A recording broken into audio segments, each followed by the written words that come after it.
Hi there, this is Nishant, and once again I'm here with a new topic. And my today's topic is software testing interview questions and answers for freshers and experienced professionals. So without wasting time, let's jump to the concrete stuff now.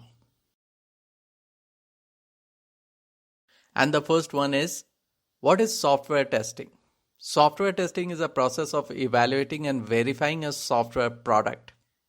It is a process where bugs or errors are discovered early and solved before delivery of the software product. And by preventing bugs or errors, software testing reduces development cost and improves performance. Now, the next question is, what is the benefit of software testing? Why do we need software testing? There are plenty of benefits in software testing, which is why companies invest a lot in software testing before the launch of product or software. And the first benefit is cost effective. Through software testing, different bugs and vulnerabilities are discovered in the software, and fixing them in the early stages or before being publicly released has proved to be much more cost effective. Suppose a company has an e-commerce website and has not gone through an efficient software testing process.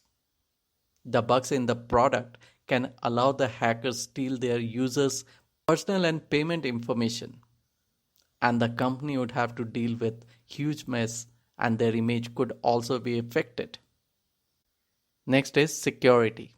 A software product can have vulnerabilities, and it is the job of the company to go through the testing process and get rid of them.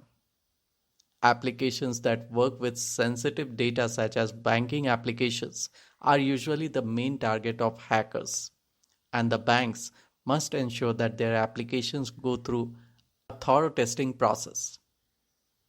Next one is quality of product. A software application must not only be free from bugs or errors, but it must do what it is meant to do. Or in other words, it should provide the results that the users want. A thorough software testing ensures that it meets the requirements of the user. Now the next one is software performance.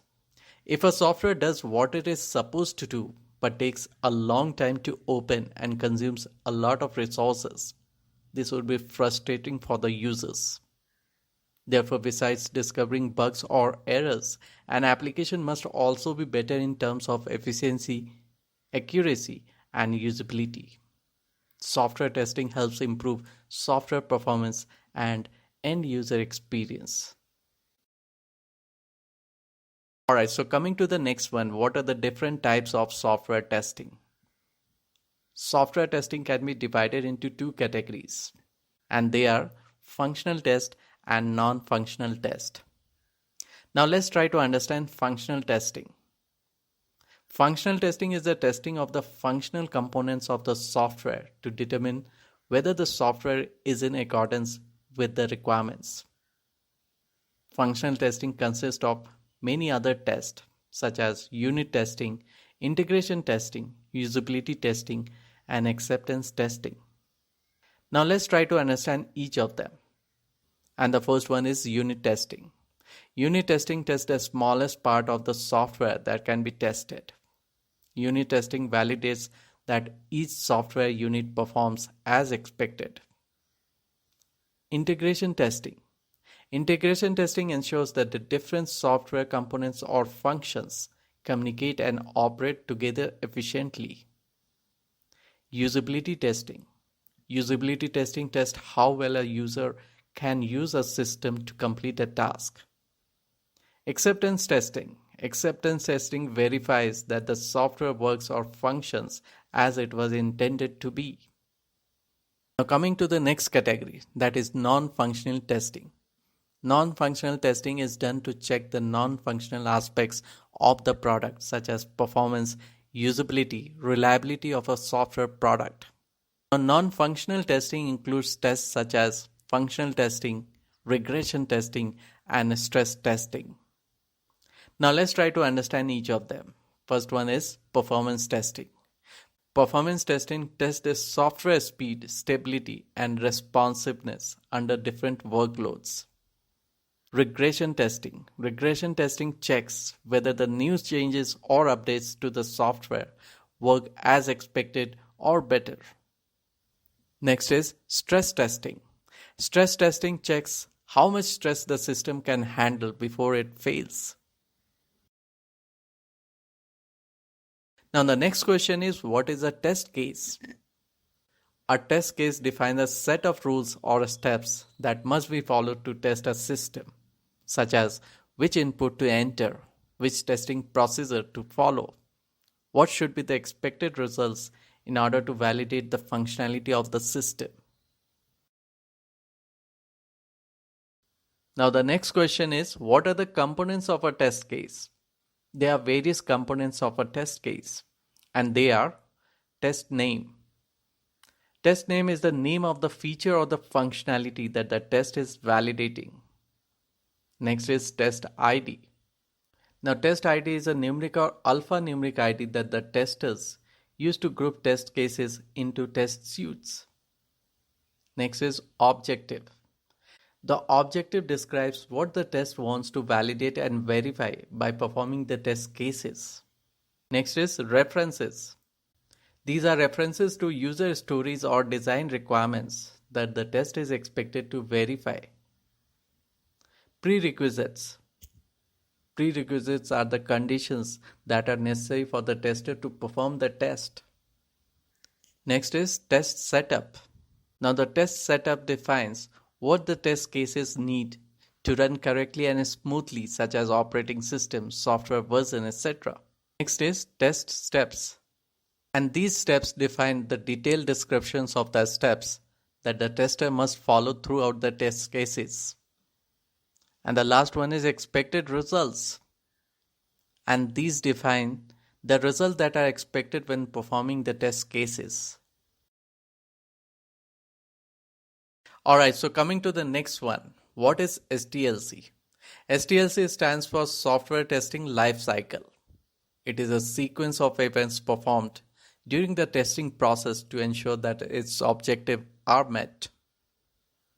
There are 6 phases of software testing life cycle. And the first one is requirement analysis. This is the first phase of STLC. In this phase, the testers gather information on what is to be tested. Next phase is test planning. And in this phase, the estimated cost and effort needed for the testing process are defined.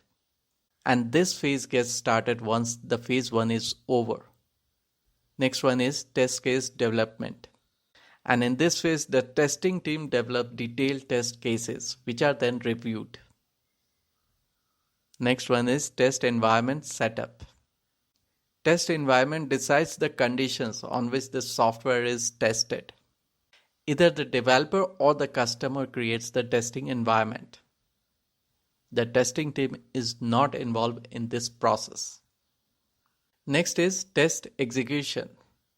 This is where the actual testing takes place based on test plans and test cases prepared. Next is test cycle closure. And this is the final STLC phase. In this phase, the testing team provides a report which includes summaries of the testing work and results. Now the next question is, explain QA and QC in software testing. QA stands for quality assurance that focuses on preventing defects. It ensures that the techniques, methods, and processes designed for the projects are correctly implemented. It recognizes flaws in the process and is preventive in nature. Quality assurance always comes before quality control, and it is responsible for creating deliverables. Now QC stands for quality control that focuses on finding and fixing defects. Quality control is detection in nature and will always come after quality assurance. And it is responsible for verifying the deliverables. Now coming to the next question, what is the difference between SDLC and STLC? SDLC stands for Software Development Life Cycle, and STLC stands for Software Testing Life Cycle. SDLC is related to software development. STLC is mainly related to software testing. SDLC require more members for its process as compared to STLC, whereas STLC require less number of members. SDLC is completed before the STLC. STLC comes after SDLC. Now SDLC comprises of requirement analysis, software design, software build, testing, deployment, and maintenance. Whereas STLC comprises of test planning, test development, test environment setup, test execution, and test closure. Alright, so coming to the next one, what is the difference between functional testing and non-functional testing? Functional testing is a testing process that verifies that each function of the software operates in a way it is required. Whereas non-functional testing is a testing process that checks the non-functional aspects such as performance, stability, and usability of the software. Now, functional testing is performed before non-functional testing. And obviously, non-functional testing is performed after functional testing. Functional testing is based on customers' requirements, whereas non-functional testing is based on customers' experience. Functional testing validates the behavior of the software, whereas non-functional testing validates the performance of the software. Moving on to the next one, what is verification and validation in software testing? Verification is static testing. It checks whether the software has been built according to the requirements or not. Here, testing is done without executing the code. Verification is done through reviews, inspection, and walkthrough. Now coming to validation. Validation is dynamic testing. It checks whether the software product actually meets the exact requirement of the customer or not. And this type of testing is done by executing the code. Validation is done through unit testing, integration testing, user acceptance testing, and system testing. Now the next one is, what is the difference between white box testing and black box testing? Black box testing is a software testing technique where a tester tests the software without having any knowledge of internal code or design. Whereas white box testing is a testing technique where a tester knows the internal design and structure of the software. Black box testing focuses mainly on the input and output of the software, whereas white box testing focuses mainly on the working of internal code. Now in black box testing, programming knowledge is less needed to implement the testing process, whereas in white box testing, programming knowledge is needed when implementing the testing process. Now black box testing is generally done by testers, whereas white box testing is generally done by developers. Okay, so the next question is, what is manual testing? Manual testing is a process of testing where the testing is done manually by the user without the use of any automated tools. The skill, knowledge, and experience of the tester plays a vital role in manual testing. Now let's try to find out difference between manual testing and automated testing. Manual testing requires a human to carry out the testing process, whereas automated testing uses tools and a script to perform the test. Manual testing requires skilled people. It requires more time and the cost is also very high. Automated testing is done using tools. It is generally cost effective and faster as compared to manual testing. Manual testing is less efficient, whereas automated testing is more efficient than manual testing. Now in manual testing, after the testing is done, the report has to be prepared manually. Whereas in automated testing, the report is generated automatically by the tools used for testing. Alright, so coming to the next question, what is the difference between static software testing and dynamic software testing? Now, static software testing is done to identify the bugs in the software without executing the code of the software. Whereas dynamic software testing is done to analyze the behavior of the software by executing the code. Static software testing is done at the earliest stage of development, whereas dynamic software testing is done after the development of the software. Static testing prevents bugs and defects, whereas dynamic testing identifies bugs and fixes the bugs. Static testing comes at a very low cost, whereas dynamic testing comes at a very high cost. Static software testing includes code review, inspection, and walkthrough, whereas dynamic software testing involves functional and non-functional test cases. Alright, so the next question is, what is the procedure to resolve issues during software testing?